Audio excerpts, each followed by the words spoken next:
چوری اور غصب کا مفہوم اور ان میں فرق۔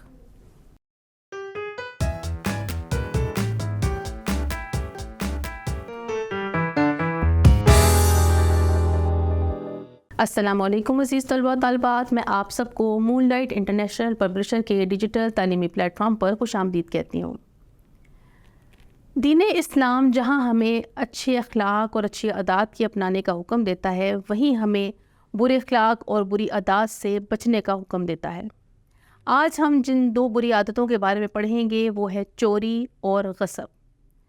چوری کا مفہوم ہے کہ کسی جگہ پر خفیہ طور پر داخل ہو کر کسی کی چیز کو اٹھا لینا، یہ چوری کہلاتا ہے۔ ہر ملک اور ہر مذہب میں چوری جو ہے وہ ایک ناپسندیدہ عمل ہے۔ چوری گناہ کبیرہ ہے اور اسلام نے چوری کی سزائیں مقرر کی ہیں جسے نبی کریم صلی اللہ علیہ وآلہ وسلم نے اپنی زندگی میں نافذ کیا۔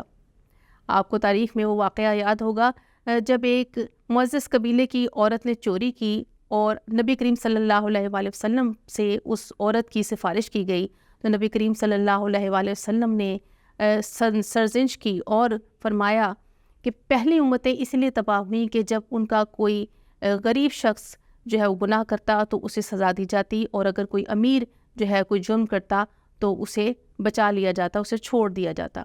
تو نبی کریم صلی اللہ علیہ وآلہ وسلم نے چوری کی سزا جو کہ اسلام نے ہاتھ کاٹنا مقرر کی ہے اپنی زندگی میں نافذ کی۔ قرآن مجید میں ارشاد ہوتا ہے کہ چوری کرنے والا مرد اور چوری کرنے والی عورت ان دونوں کے ہاتھ کاٹ دو کہ جو انہوں نے اس سے کمایا۔ نبی کریم صلی اللہ علیہ وآلہ وسلم کی حدیث ہے کہ اللہ تعالیٰ چور پر لعنت بھیجتا ہے۔ اسی طرح اب ہم غصب کے بارے میں پڑھیں گے۔ غصب سے مراد ہے کسی یہ چیز پر ناحق قبضہ کر لینا اور کسی کے مال کو زبردستی جو ہے وہ ہتھیا لینا، کسی کے حق کو زبردستی ہتھیا لینا، یہ غصب کہلاتا ہے۔ اور یہ بھی ایک مال حاصل کرنے کا، چیز حاصل کرنے کا حرام طریقہ ہے۔ اور قرآن مجید کی آیت سورۃ البقرہ کی آیت نمبر 188 میں اللہ تعالیٰ ارشاد فرماتا ہے وَلَا تَأْكُلُوا أَمْوَالَكُمْ بَيْنَكُمْ بِالْبَاطِلِ، اور آپس میں اپنے مال کو ناحق طریقے سے مت کھاؤ۔ اب ہم چوری اور غصب کے درمیان فرق دیکھتے ہیں۔ چوری سے مراد ہے کسی چیز کو چھپ کر کسی چیز کو لے لینا، کسی کی چیز کو چھین لینا، لیکن یہ ایسا جو ہے وہ چھپ کر ہوگا۔ اور غصب سے مراد ہے کہ کسی کی چیز کو زبردستی ہتھیا لینا، جبراً کسی چیز کو حاصل کر لینا غصب کہلاتا ہے۔ اس سے معلوم ہوتا ہے کہ چوری جو ہے وہ خفیہ طور پہ کی جاتی ہے، جبکہ غصب جو ہے وہ اعلانیہ کسی کے حق کو، کسی کی چیز کو ہتھیا لینا جو ہے وہ غصب کہلاتا ہے۔